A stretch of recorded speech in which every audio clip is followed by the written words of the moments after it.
Bonjour à toutes et à tous, on se retrouve aujourd'hui pour une nouvelle vidéo de disparition inquiétante. Aujourd'hui, il s'agit de la disparition d'un jeune homme à Embrun en Provence-Alpes-Côte d'Azur. C'est une disparition qui a eu lieu il y a une vingtaine d'années, la disparition de Mathieu Broutin. Cette disparition a impacté énormément la famille de Mathieu qui près de 20 ans après attendent encore des réponses et sont prêts à faire toutes les démarches nécessaires pour enfin faire avancer les choses et connaître la vérité. On se retrouve juste après ça.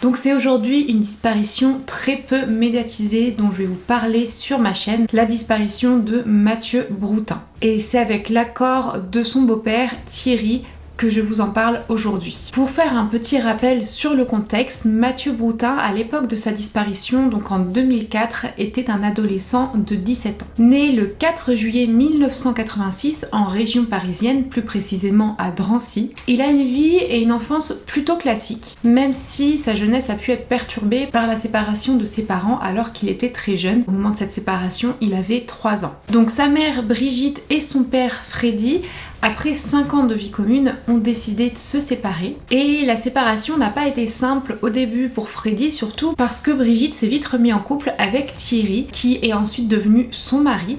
Thierry qui est lui un gendarme, comme d'ailleurs l'a été Freddy. Par rapport à la relation de Mathieu avec son père Freddy, au tout début de sa vie, c'était une bonne relation. Alors ils se voyaient assez souvent jusqu'aux 9 ans de Mathieu, parce qu'en effet c'est à partir de ses 9 ans que sa mère Brigitte et son beau-père Thierry récupèrent la garde de Mathieu, donc en 1994. À partir de là, il déménage avec sa mère et son beau-père à Laragne. Donc Laragne, c'est une petite commune du département des Hautes-Alpes et c'est en région Provence-Alpes-Côte d'Azur. Et c'est à partir de ses 9 ans donc que Mathieu va de moins en moins voir son père, même s'il n'y a pas spécifiquement de problème en particulier dans leur relation. Laragne, c'est également là où se situe la gendarmerie où travaille Thierry. Entre-temps, donc au début des années 90, Thierry et Brigitte vont avoir un enfant ensemble. Cet enfant, c'est donc le beau-frère de Mathieu. Il s'appelle Vincent et au moment de la naissance de Vincent, Mathieu avait déjà 7 ans. La vie continue, il n'y a pas de souci particulier, puis arrive l'adolescence pour Mathieu. Mathieu, à ce moment-là, évolue dans un cadre familial plutôt stable, mais donc, au sein de sa famille, c'est quand même assez strict. Il se peut que dans ma vidéo, je dise un moment les parents de Mathieu. Alors quand je vais parler des parents de Mathieu, je vais parler de Brigitte et de son beau-père Thierry.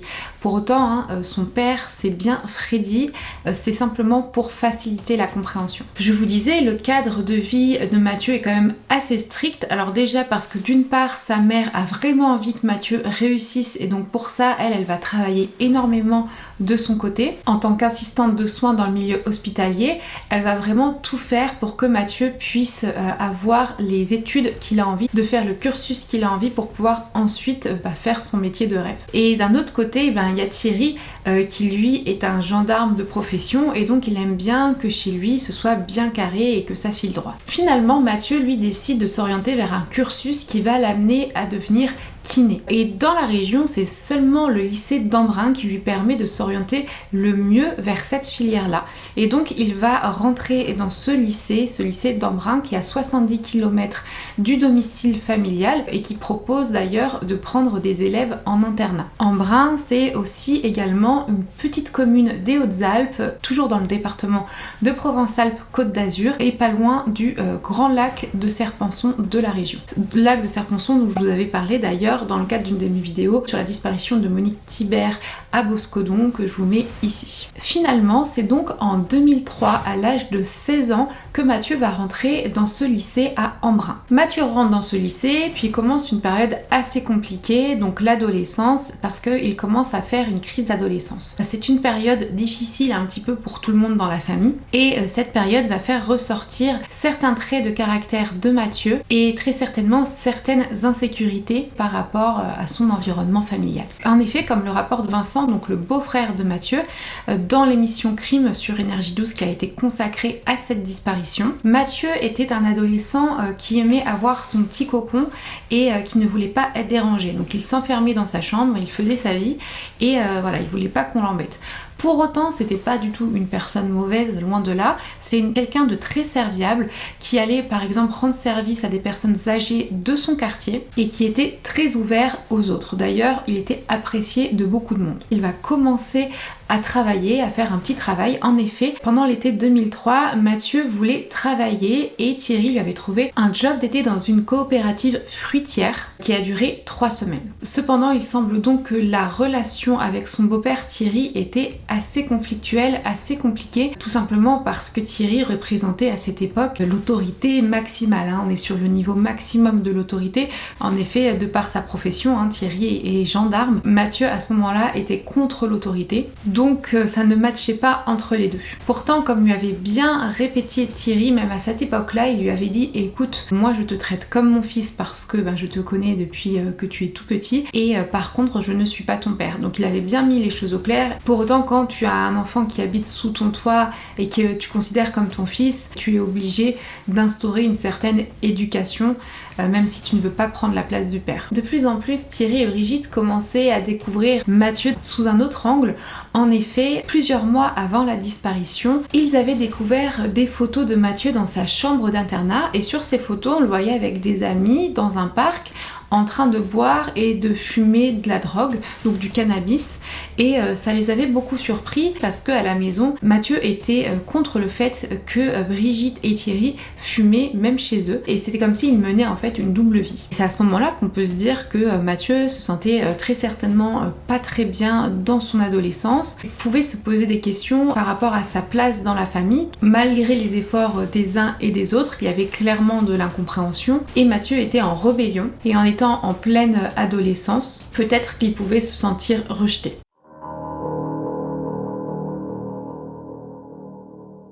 Et donc c'est dans tout ce contexte-là qu'on arrive au jour de la disparition de Mathieu. On est plus précisément le mercredi 31 mars 2004, pile 19 ans au moment où je tourne cette vidéo. Mathieu est en seconde pour sa 2e année consécutive après son redoublement. Donc on peut déjà dire que niveau scolaire, c'est pas le top du top, et c'est d'ailleurs un des sujets de dispute qu'il a souvent avec sa mère. C'est beaucoup de pression pour sa mère et je pense aussi pour Mathieu de réussir ses études parce que Brigitte fait en sorte d'offrir les meilleures études par rapport à ce que son fils a envie de faire, de lui laisser ses chances, mais elle a l'impression que il ne fait pas grand chose. Du coup elle a cette pression financière parce que ce sont des études qui coûtent assez cher. Et malheureusement donc ce mercredi 31 mars 2004, une mauvaise surprise arrive au domicile familial, c'est le bulletin scolaire de Mathieu. Et en effet Brigitte le découvre avec Thierry, elle découvre que le bulletin est vraiment mauvais. À ce moment-là, elle décide donc d'appeler son fils qui est à l'internat. Elle l'appelle et elle lui dit que c'est vraiment pas possible, qu'il faut qu'il quitte l'internat et qu'elle va venir le chercher dans la journée. Elle explique que clairement, il ne peut pas continuer comme ça après avoir redoublé, après ne faire aucun effort. Et donc elle dit qu'il va quitter l'internat. Thierry lui va amener un peu plus de nuances, toujours dans Crime Énergie 12. Il explique qu'à ce moment-là, il fallait soit que Mathieu termine le lycée, mais donc de manière sérieuse, soit qu'il s'oriente vers une autre filière, donc soit un BEP, soit un CAP, qui est plus abordable peut-être pour lui. Mais bon, très clairement, il y avait un dialogue compliqué entre le jeune homme et sa famille au moment de sa disparition. D'ailleurs, ce jour-là, Mathieu était censé être collé 3 heures pour consommation de stupéfiants, et plus précisément de cannabis. Brigitte, sa mère, toujours au téléphone avec lui, lui explique que il finit ses heures de colle et qu'elle va venir le rejoindre directement en permanence et qu'elle va aller le chercher pour qu'il rentre ensuite à la maison. Ensuite, elle raccroche. De ce qui a été dit, son beau-père aurait également participé à la conversation téléphonique ce jour-là. Bon, en tout cas, on peut voir très clairement que c'était pas une ambiance très joyeuse au téléphone, que ce soit d'un côté ou que ce soit de l'autre. Donc Brigitte, elle prend sa voiture, elle va parcourir les 70 km qui séparent le domicile du lycée d'Embrun pour aller chercher son fils. Elle conduit à peu près 1 heure, elle se gare et puis elle va le rejoindre directement en permanence comme c'était prévu. Et en permanence, elle ne le trouve pas. Elle tombe sur un surveillant qui va lui dire qu'effectivement, c'était prévu que Mathieu vienne faire ses 3 heures de colle, mais que bon, il ne l'a pas vu. Et il est très probablement resté dans sa chambre à l'internat. Donc Brigitte va à la chambre de Mathieu, puis elle trouve que sa chambre est vide. C'est comme s'il venait de partir, c'est-à-dire qu'il a laissé tout en plan. Donc son lit est défait, il y a toutes ses affaires présentes. On voit que la porte de son armoire est ouverte, on retrouve ses papiers d'identité et dans l'armoire on retrouve également son téléphone portable. Donc à ce moment-là, on se dit qu'il n'a pas pu partir bien loin. Donc ce qu'elle fait, c'est que elle va faire vite fait le tour des couloirs de l'internat. Elle ne retrouve pas de traces de Mathieu. Par contre, elle trouve là, comme jeté par terre, son sac à dos, comme abandonné. Elle se pose pas trop de questions à ce moment-là. Elle se dit peut-être qu'il est juste parti, il était énervé. Elle va demander à des amis et camarades d'internat de Mathieu si par hasard il saurait où il serait à ce moment-là. Et tout le monde dit ne pas l'avoir vu depuis plusieurs heures. Donc clairement, tout de suite, on pense à quoi? On pense à Mathieu, il est parti du lycée, il en a eu marre, il a rapidement fugué sur un coup de colère parce qu'il n'a pas du tout apprécié la discussion qu'il a eue avec sa mère par rapport à ses notes et son avenir professionnel. Donc en effet, le jeune homme doit ne plus supporter les remarques de sa mère et l'autorité. Il doit en plus, en pleine adolescence, se poser pas mal de questions, lui de son côté, qu'il ne verbalise peut-être pas spécifiquement à ses parents, des questions globales sur son avenir, sur sa vie, sur ce qu'il allait faire plus tard. Il n'était peut-être pas assez concentré sur ses études. Donc la mère de Mathieu, Brigitte, continue ses recherches. Elle se dit, il a dû partir à Embrun, donc je vais voir si par hasard je le trouve dans les rues d'Embrun. Et donc elle va faire le tour. Et à ce moment-là, quand elle part vers Embrun, elle ne se dit pas que la conversation téléphonique qu'elle a vue avec son fils plus tôt dans la journée, c'est la dernière fois qu'elle entendra parler de son fils. Parce qu'il y a eu quelques mois auparavant un événement un peu similaire qui s'est déroulé.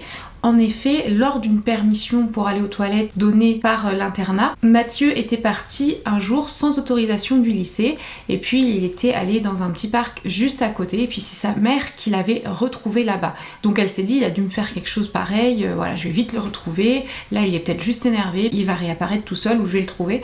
Puis finalement, elle ne va jamais le retrouver. Elle fait le tour des rues d'Embrun, elle ne le trouve pas. Elle se dit quand même que peut-être il est allé voir son père Freddy, donc elle voit si par hasard son père est au courant de quelque chose, mais toujours pas. Donc pas de traces de Mathieu chez son père.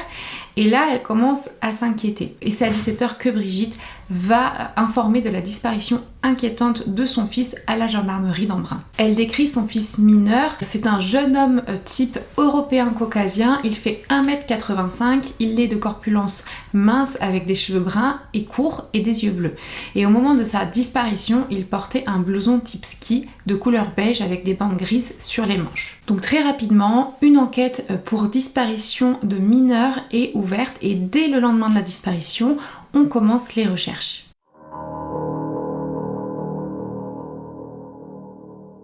Le but, c'est de retracer le parcours de la journée de la disparition de Mathieu. Qu'est-ce qu'il a fait exactement et où est-ce qu'il aurait pu aller? Donc les enquêteurs vont travailler à enquêter autour des camarades de classe, des camarades d'internat de Mathieu et essayer de voir qui a vu Mathieu pour la dernière fois et où est-ce qu'il pourrait être allé. Puis au final, de ces interrogatoires, de ces témoignages recueillis, il ne va pas sortir grand chose. Comment s'est passée la journée de la disparition de Mathieu, donc ce fameux mercredi 31 mars 2004. Mathieu mange vers midi à la cantine. Après avoir mangé, il retourne dans sa chambre d'internat. Là, il a eu ce fameux appel avec sa mère et ensuite, on ne l'a plus jamais revu. Donc clairement, on n'apprend pas grand chose. On en sait peut-être un peu plus sur qui était Mathieu et sur certaines activités qu'il avait. Donc on sait que Mathieu c'est quelqu'un qui a des goûts de luxe, donc qui aime bien s'habiller, il aime bien se coiffer, et on apprend aussi que Mathieu donc non seulement serait consommateur de cannabis, mais ferait également partie d'un petit trafic de drogue qui se passe dans le lycée. Ce serait un petit dealer du lycée. Donc non seulement il en consommait, mais également il en vendait. Au détour des témoignages, il y a une lycéenne qui avait très certainement déjà vu Mathieu au sein du lycée, qui se rappelle avoir vu Mathieu le jour de sa disparition à 16h dans les rues d'Embrun. Et c'est assez surprenant parce que c'est également à ces horaires-là que Brigitte était allée rechercher son fils dans les rues d'Embrun le jour de sa disparition. Donc est-ce qu'il s'agissait bien de Mathieu qui aurait été aperçu par sa camarade, par une lycéenne, ou est-ce que c'était quelqu'un d'autre, ou tout simplement est-ce que Brigitte n'a pas eu la chance de tomber sur Mathieu ce jour-là dans les rues d'Embrun. Sachant que pour rappel, Embrun c'est quand même très petit comme commune. Aujourd'hui sur ce témoignage on ne peut rien affirmer malheureusement. Et là le temps va énormément passer. Les jours passent, les semaines passent, même les mois passent, aucune nouvelle de Mathieu. Et on arrive au mois de l'anniversaire de la majorité de Mathieu. En effet, Mathieu a été majeur le 4 juillet 2004. Et c'était une date qui était assez redoutée par la famille, tout simplement parce que là, on n'est plus sur une disparition de mineur, mais on est sur une disparition de majeur. Et donc un majeur qui a le droit de disparaître et le droit à l'oubli. Je vais vous dire rapidement ce que veut dire le droit à l'oubli en droit français. C'est un indicatif pour toute personne disparue que l'on retrouverait et qui peut refuser que l'on communique son adresse à ceux qui le recherchent. Mais par contre, ce qu'on peut affirmer, c'est qu'aujourd'hui, il n'y a aucune trace administrative de Mathieu en France. Donc c'est comme s'il avait disparu complètement, évaporé à partir de sa disparition. Il n'y a pas eu de retrait sur son compte bancaire, il n'a pas été enregistré en train de travailler, il n'y a aucune trace au niveau de l'assurance maladie. Voilà, vraiment aucune trace de lui en France. Donc rapidement après la disparition, la famille a pris le parti de médiatiser ce dossier et la médiatisation a porté ses fruits. Il va y avoir 2 témoignages recueillis, un témoignage en Bretagne où au cours de l'été 2004, Mathieu aurait été aperçu plus précisément à Rennes au sein d'un groupe de jeunes, mais cette piste n'a rien donné. Également, donc 3 mois après ce témoignage et 7 mois après la disparition, on a une piste suisse qui va être une piste qui a donné beaucoup d'espoir aux parents parce que c'est vrai que c'était une piste quand même assez sérieuse. Je dirais qu'à ce jour, c'est la piste la plus concrète et la plus travaillée du dossier de disparition de Mathieu. En effet, donc c'est une femme qui semble être sérieuse. Elle habite en Suisse et surtout à Lausanne. Elle travaillait dans un centre d'accueil pour sans domicile fixe à l'époque et après avoir vu l'avis de recherche de Mathieu, elle se dit qu'elle a parlé à cet homme ou en tout cas à quelqu'un qui lui ressemblait énormément. Elle décrit cette personne, donc c'est un jeune homme, elle se souvient de lui parce qu'il est très propre sur lui, il est très bien habillé, il s'exprime bien, il est très respectueux et ça lui a fait tilt dans sa tête parce qu'il dit être français et il parle très peu de lui et pas du tout de sa famille. Elle a discuté plusieurs fois avec lui parce qu'il avait l'habitude de côtoyer ce centre.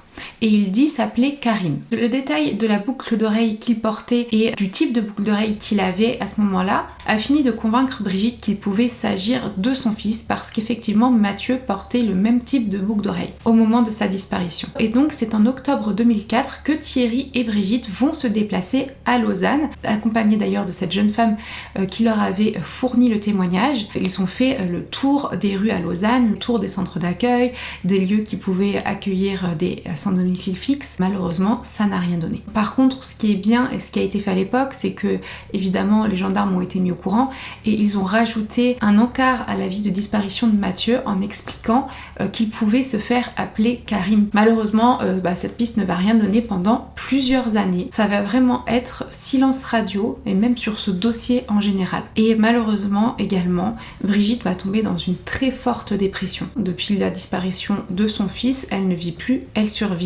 et pour elle c'est vraiment très compliqué, tellement d'ailleurs qu'elle va se mettre en arrêt, elle ne pourra plus travailler. Et pour essayer de changer un petit peu d'air, Brigitte, Thierry et Vincent vont déménager ensemble dans les Vosges à 300 km de là. Malheureusement Brigitte ne va jamais se remettre de la disparition de son fils et on la comprend. De par son passé, elle avait déjà quand même perdu 2 autres enfants de manière brusque et cumulée avec la dernière conversation qu'elle avait eue avec Mathieu qui était une conversation assez houleuse et pas du tout agréable. La disparition de son fils, ça l'a complètement anéanti. Même si à côté, il y avait quand même Vincent qui était là, ça n'a pas suffi pour qu'elle s'en sorte psychologiquement. J'imagine, alors là je m'aventure un peu, qu'elle devait avoir un sentiment de culpabilité par rapport justement à cette dernière conversation qu'elle avait eue avec son fils avant qu'il disparaisse. Et donc c'est en 2005 qu'il va y avoir un autre événement très tragique qui va arriver à la famille. En effet, Brigitte a eu un accident très grave.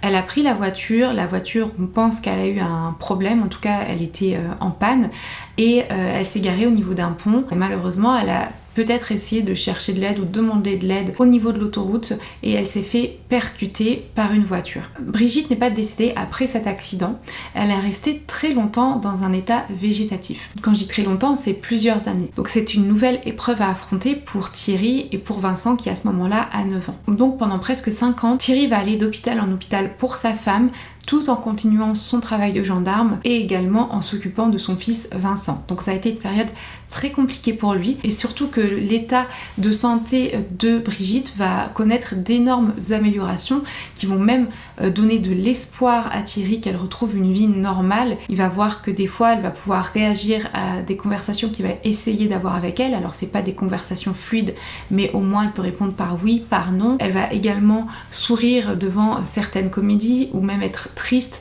devant certains films dramatiques, mais malheureusement début 2010 l'état de santé de Brigitte se dégrade et puis elle finit par s'éteindre le 15 janvier 2010 dans les bras de son fils et de Thierry. Et parallèlement à tout ça, c'est Thierry qui va reprendre le flambeau des recherches de Mathieu et il s'est fait un peu une promesse, c'est-à-dire qu'il va continuer donc, pour sa femme de comprendre ce qui s'est passé pour Mathieu. Il va essayer de continuer à le chercher. Et c'est d'ailleurs avec une grande insistance qu'il a réussi à obtenir que l'ADN de Mathieu soit intégré dans le fichier, vous savez, le FNEG, dont je vous parle très souvent. Parallèlement, Mathieu fait toujours partie des inscrits au fichier des personnes recherchées. Et c'est finalement en 2011, à peu près 1 an après le décès de Brigitte et 7 ans après la disparition de Mathieu, qu'on va avoir des nouvelles sur la piste de ce fameux Karim. En effet, en Isère et plus précisément à Corps, Karim est contrôlé. Et donc, comme il y avait eu un lien avec la disparition de Mathieu dans les fichiers, il faisait l'objet d'une recherche dans le cadre de la disparition de ce dernier. Il a été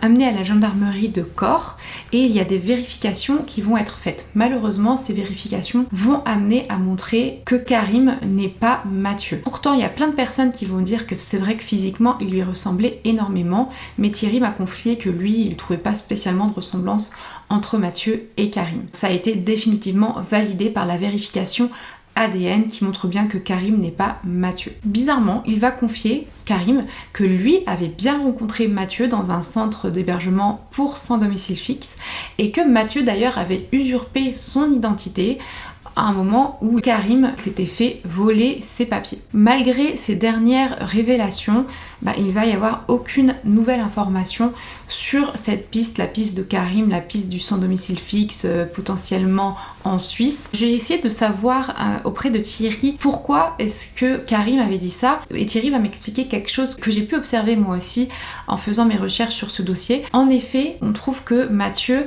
ressemble à pas mal de monde dans la rue. Je pense qu'il faut vraiment l'avoir vu et l'avoir connu pour pouvoir bien l'identifier, parce que c'est vrai que même sur différentes photos, on voit qu'il est différent d'un angle à un autre. On peut l'avoir croisé plusieurs fois, il a quand même un physique assez commun. Rien ne va se passer jusqu'en 2019. Thierry est toujours là, il ne lâche toujours pas l'affaire et il a bien raison.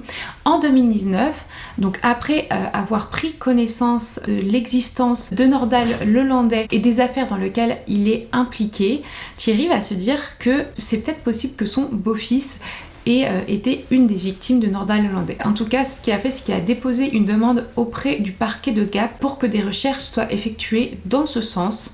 Ça a été vérifié, il y a eu des investigations complémentaires qui ont permis de montrer qu'il n'y avait pas de lien entre Nordal Lelandais et Mathieu. Et aujourd'hui, donc le beau-père de Mathieu se retrouve dans une impasse. En effet, donc je lui ai demandé, il n'a jamais pu avoir accès au dossier. Donc il ne sait pas ce qui a été fait ou ce qui n'a pas été fait, il ne sait pas ce qu'il en est aujourd'hui, il ne sait même pas où en est la procédure. Seule certitude, Mathieu, il y a encore peu de temps, était toujours inscrit au fichier des personnes recherchées.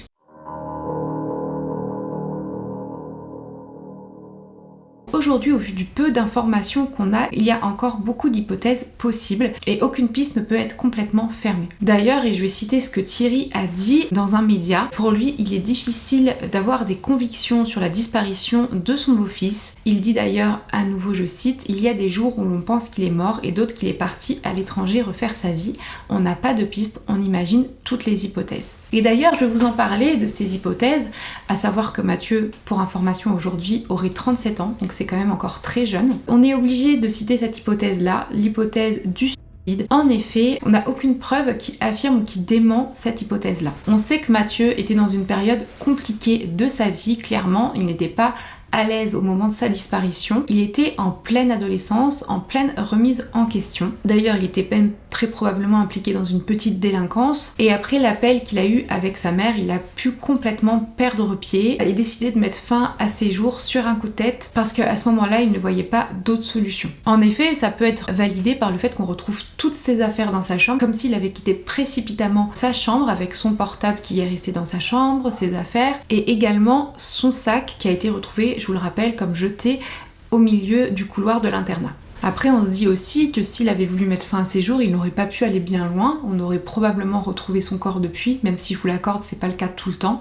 Et donc c'est pour ça que je vous dis que c'est probable, mais il me semble quand même qu'il y a une hypothèse qui est beaucoup plus plausible, c'est la disparition volontaire, la fugue. En effet, tout porte à croire que Mathieu est parti de lui-même de l'internat après avoir eu le coup de fil qui ne s'est pas très bien passé avec sa mère concernant son bulletin scolaire. À ce moment-là, donc toujours, il se sent pas très bien, il se sent incompris, il est en pleine rébellion. D'ailleurs, je vous avais déjà expliqué, il est parti quelques mois avant sa disparition du lycée sans prévenir personne, même s'il a été très vite retrouvé dans un parc juste à côté du lycée. Et en plus, le jour de sa disparition, il aurait été aperçu à 16 heures par une lycéenne qui, on l'imagine, l'avait déjà vu, donc plus facile à repérer pour elle. Et c'est vrai que c'est pour ça qu'on a pris au sérieux ce témoignage. En plus, après avoir interrogé certains de ses amis qui faisaient également partie de l'internat en même temps que lui, il avait expliqué à certains d'entre eux qu'il voulait fuguer parce qu'il en avait marre et que sa famille était trop stricte avec lui. Donc c'est pour ça qu'on se dit qu'il a pu très certainement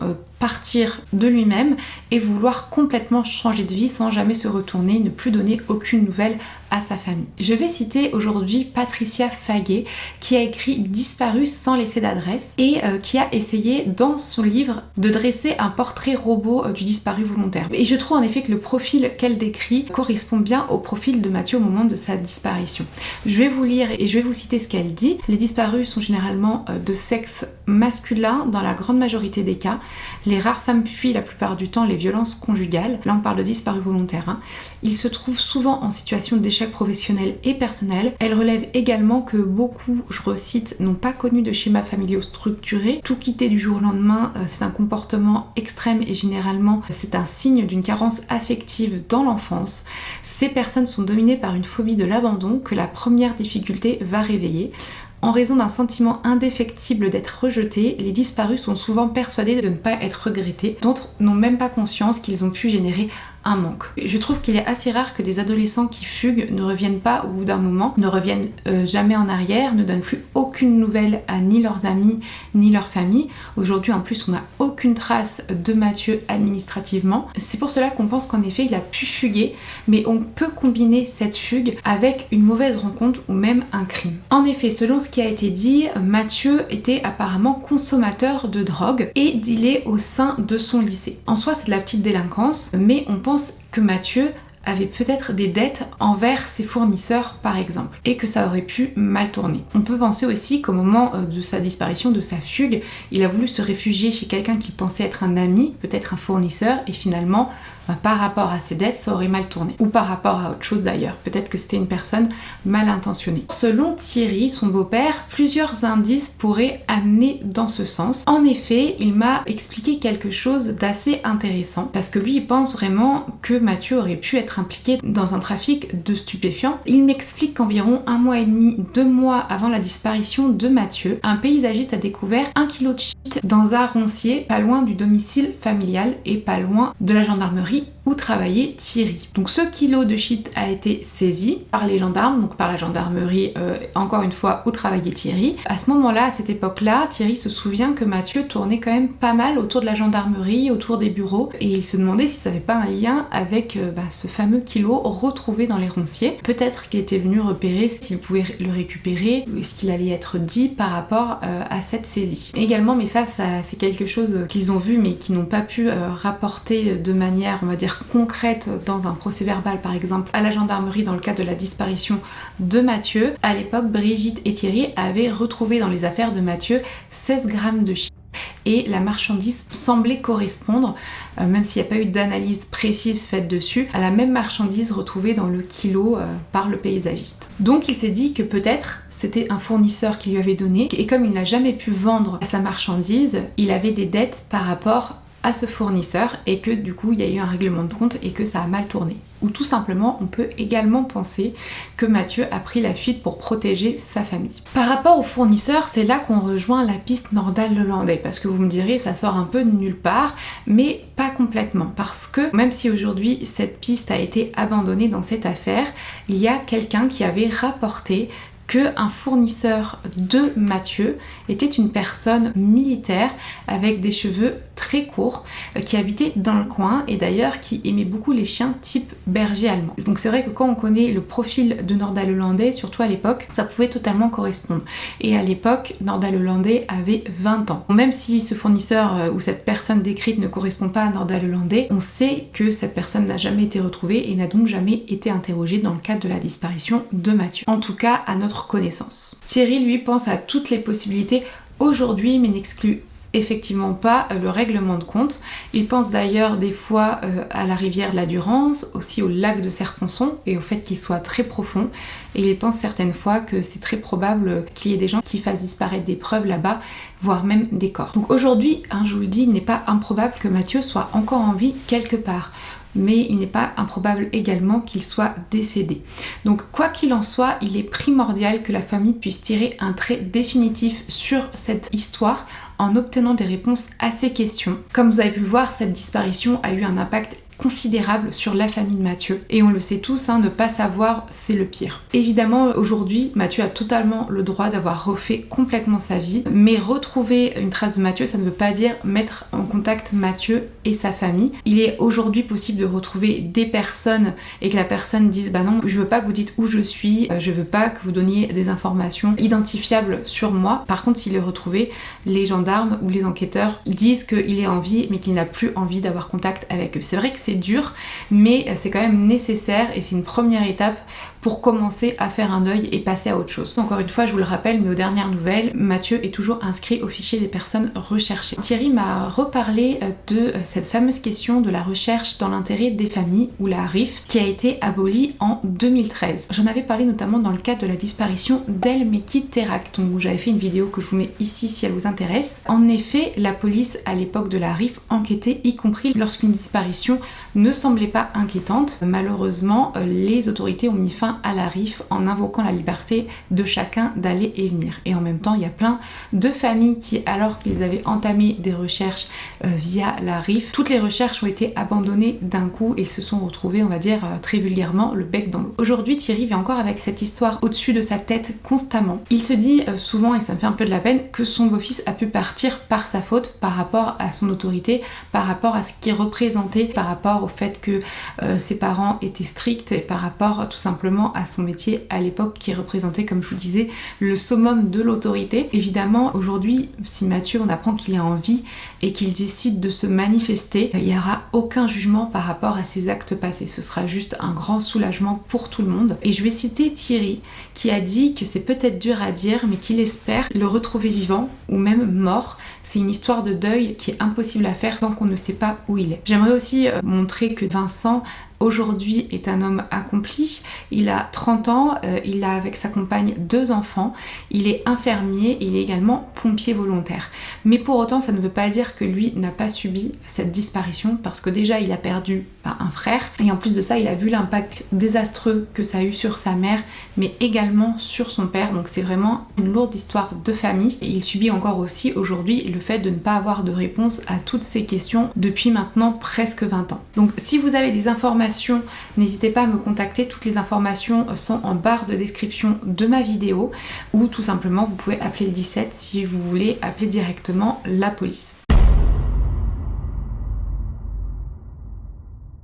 Je vous remercie énormément d'avoir suivi ma vidéo jusque-là. Donc c'est une vidéo un peu particulière parce que là vraiment on ne sait même pas s'il s'agit d'une fugue, d'une disparition volontaire, si la personne a mis fin à ses jours, si elle a été victime d'une tierce personne, d'un règlement de compte, on ne sait rien. Donc s'il vous plaît, partagez cette disparition qui a très peu été médiatisée. Je vous remercie de me suivre sur ma chaîne, je vous remercie de vos retours toujours bienveillants. On se retrouve tous les lundis sur Twitch pour enquêter ensemble sur un dossier de disparition, et on se retrouve la semaine prochaine pour une nouvelle vidéo de disparition, et en attendant, prenez soin de vous et de vos proches.